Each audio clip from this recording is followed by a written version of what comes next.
Back to the path. Jung said our relationships are mirrors. If you're surrounded by people who criticize you, ask, am I criticizing myself?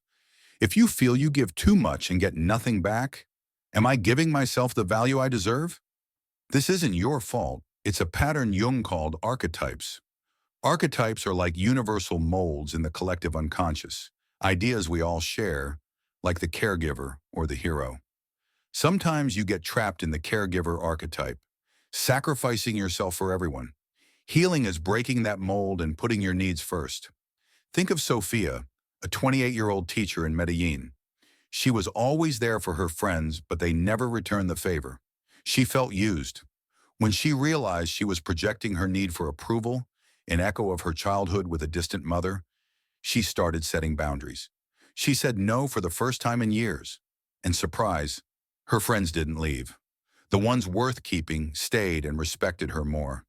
Healing her inside transformed her relationships. Here's a concrete action. Next time you feel someone's asking too much, pause, breathe, and say quietly, my energy is sacred. You don't have to explain yourself. Jung would say, protecting your energy honors your unconscious, and that sends a clear message to those around you. You're not selfish. You're authentic. Before we go on, imagine you're facing two paths. One is full of noise, relationships that drain you, expectations that aren't yours. The other is quiet, unknown, but it calls to you. Jung said growth lies in the unknown, in facing what scares you. Do you dare take that step? Because when you do, you won't just heal yourself. Your relationships will start aligning with who you really are. Before we move forward, I'll mention my book is available. It's full of tips and techniques to help you overcome emotional blocks and love yourself more. Find the link in the description and pinned comment. Let's continue. We've just seen how healing your inside can change your relationships, and it all starts with that step into the unknown Jung champion. That dark path isn't easy, but it's where you find your authenticity. Carl Jung believed living from your truth is the key to a full life, and that includes the people you choose to keep close. If you keep forcing connections that don't fit, you're betraying yourself. Today, we'll explore how letting go of what doesn't serve you transforms your relationships and reconnects you with your essence. Imagine you're holding a rope. On the other end is someone who always asks for more time, more attention, more energy. You grip tight because you think letting go is failing. But Jung would say, letting go isn't giving up. It's freeing yourself. Think of Carla, a 45-year-old woman in Miami. She had a decades-long friendship that exhausted her. Every conversation was a complaint, every favor a demand. When she decided to let go with respect, without drama, she felt immense relief, and something magical happened. She started meeting people who filled her instead of drained her. Jung called it alignment. When you align with your truth, the universe responds.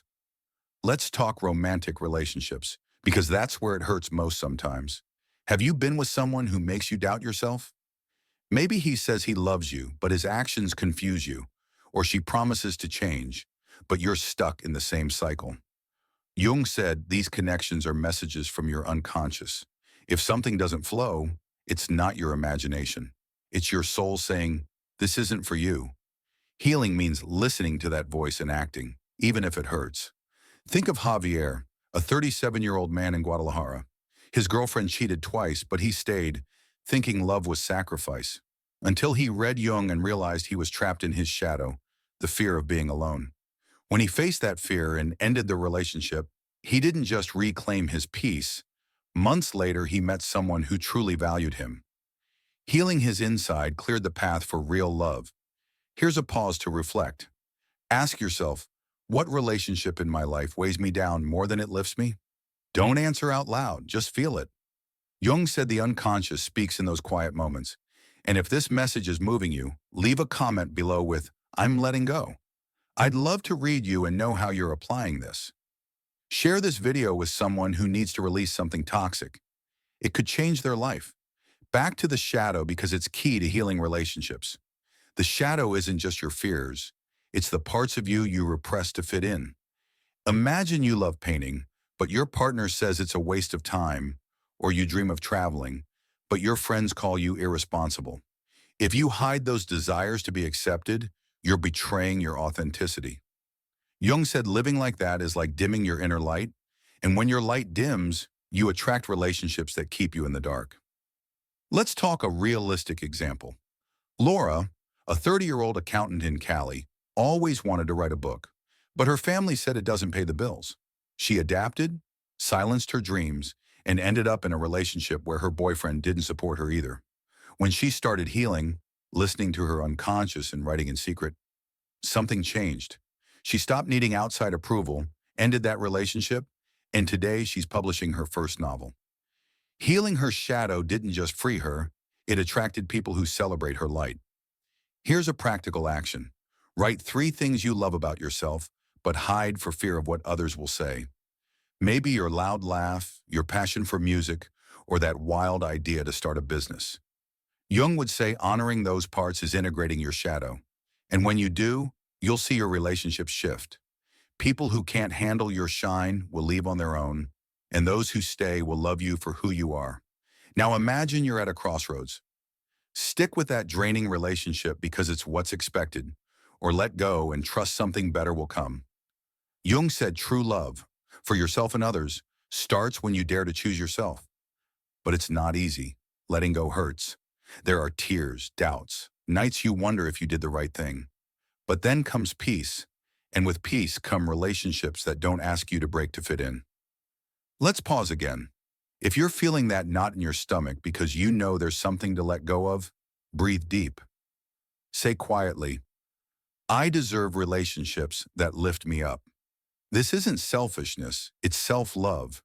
Jung taught that your energy is sacred, and protecting it is a gift to yourself and those around you.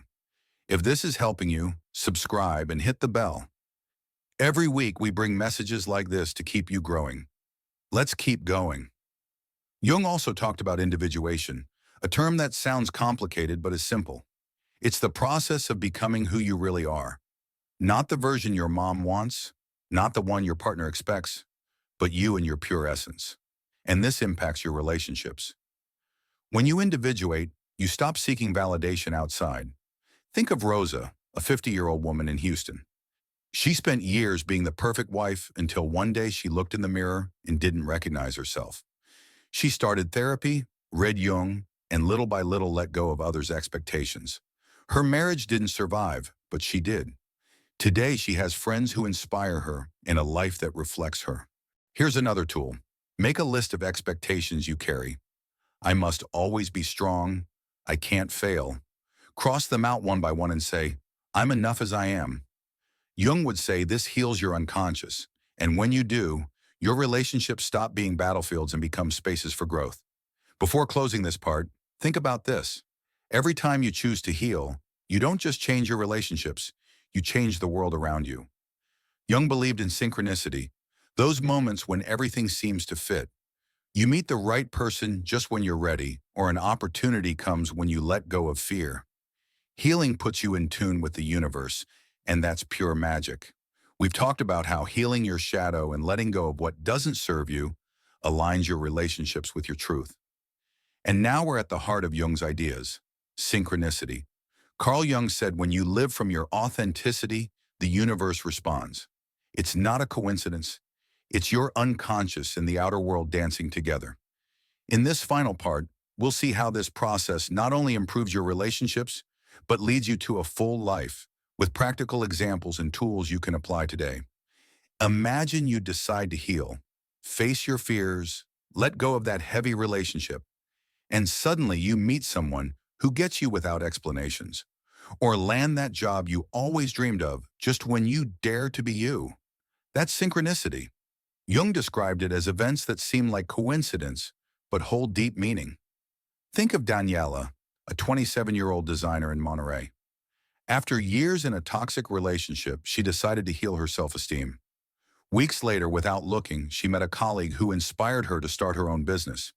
It wasn't luck. It was synchronicity. Healing isn't just letting go. It's opening space for the new. Jung said the unconscious doesn't want you to live half a life. If you're in a relationship where you feel small, your soul knows it. Think of Miguel, a 42-year-old dad in Chicago. His marriage was a field of criticism. When he started integrating his shadow, that not man enough feeling he'd carried since youth, he set boundaries. His wife didn't take it well, and they separated. But months later, he found a partner who saw him as he was. Healing led him to a relationship that reflected him. Let's pause, breathe, and think. What am I letting into my life by healing? If this is resonating, leave a comment with, I'm opening space. And if you know someone who needs this push, a friend doubting her worth, a cousin stuck in the past, share this video with them. Together we can transform lives. Back to Jung. He said fullness isn't shallow happiness. It's living connected to your essence, and relationships are key. If you're surrounded by people who dim your light, you're not living, you're surviving. Healing is choosing connections that lift you up. Think of Elena, a 39-year-old nurse in Barranquilla. Her co-workers always criticized her, and she stayed quiet. When she started honoring her voice, saying no without guilt, some drifted away, but others respected her more. Her relationships became a reflection of her self-love. Here's an action. Look at the 5 people closest to you. Do they inspire you or drain you? Jung would say your circle shapes your psyche. If someone takes away, you don't have to cut them off cold. Just make small changes. Spend less time with them. Seek out those who add to you. Healing your inside attracts those who vibe with you. Now let's talk self-love, because Jung saw it as the foundation of everything. If you don't love yourself, you'll project that lack onto your relationships. Imagine looking in the mirror and seeing only flaws. Then your partner says something sweet, but you don't believe it. That's your shadow talking. Healing is changing that inner dialogue. Think of Sandra, a 34-year-old mom in Los Angeles. After a breakup, she felt broken. She started writing what she valued, her strength, her laugh, and slowly saw herself differently. When she dated again, she didn't settle for crumbs. Her self-love attracted real love. Practical tool. Every morning, say in front of the mirror, I choose myself today. It sounds simple, but Jung would say it reprograms your unconscious. And when you choose yourself, your relationships shift. You stop tolerating what you don't deserve and start attracting what you do. Let's pause again. If you're ready to choose yourself, subscribe and hit the bell. This channel is for those who want to grow, heal, and live from their truth. And if this is moving you, share this video. Imagine how many people could heal their relationships if they heard it. Let's keep going. Jung believed chaos. Those fights, those dark days, is the start of transformation. Think of those repeating arguments with your partner or family. They're not the end. They're a door. Ask, what's this teaching me? Maybe that friend who always bails reflects your fear of setting boundaries. Healing is seeing the pattern and breaking it. Final example. Lorena, a 46-year-old entrepreneur in Tijuana. Her business partner manipulated her, and she allowed it out of fear of failure. When she faced her shadow, that need to please, she ended the partnership. She lost money but gained peace. Today, she has her own business and partners who value her. The chaos was her rebirth. Closing with a quick recap. Healing, as Jung said, is integrating your shadow, letting go of what doesn't serve you, and living from your authenticity. When you do, your relationships improve because you improve. Don't look outside for what's already within. This is your moment. Choose your peace, your light, your truth. And remember, the world needs your authenticity. Be the change you inspire. Last reflection, what will you let go of today to heal? What relationship will you transform? Leave your answer in the comments. Your words can motivate someone else. Share this video with whoever needs this message. Give it a like if it helped, and subscribe so you don't miss what's next. Thanks for being here. The change starts with you. I'll see you in the next video. Heal and watch everything get better. Have you ever felt that your relationships drain you? That no matter how hard you try, something keeps failing? It's not you. It's not a coincidence. And it's not bad luck.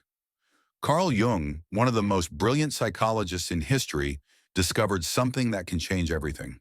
When you heal your inner world, your relationships improve. It's not magic. It's not a trick. It's a deep secret living in your soul, waiting for you to hear it. Today, we'll dive into Jung's ideas to understand how healing yourself transforms the connections with those around you. Get ready because this isn't just a video. It's an invitation to awaken. Jung said that everything you experience outside, the love you give, the fights you have, the peace you seek, is a reflection of what's happening inside you. Imagine this. You're in a relationship that seems perfect.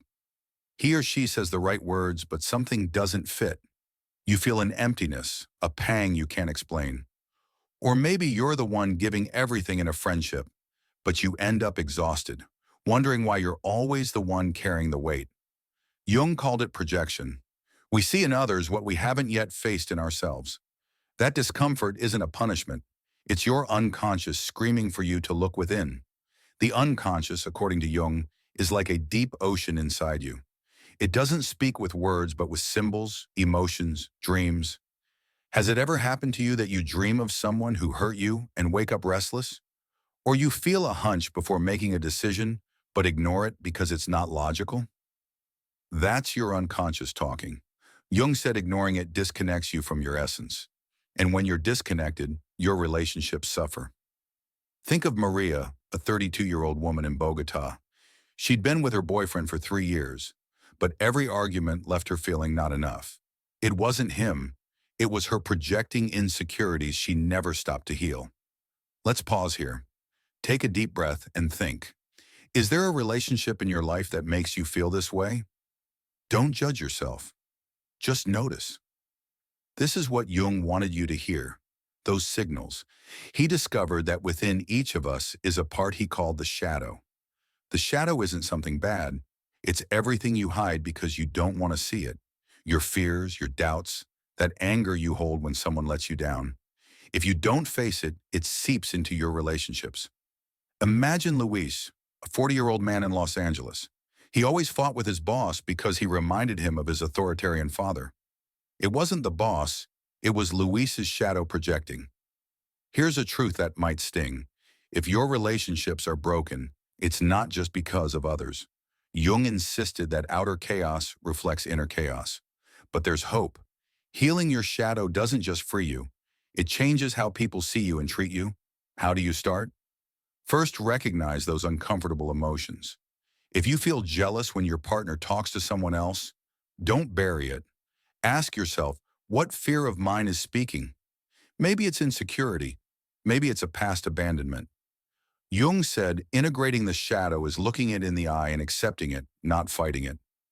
Now imagine this. You're at a party, meeting someone new. Everything flows, but suddenly you feel that pang of distrust. What if they hurt me again? That's not intuition. It's your shadow reminding you of old wounds.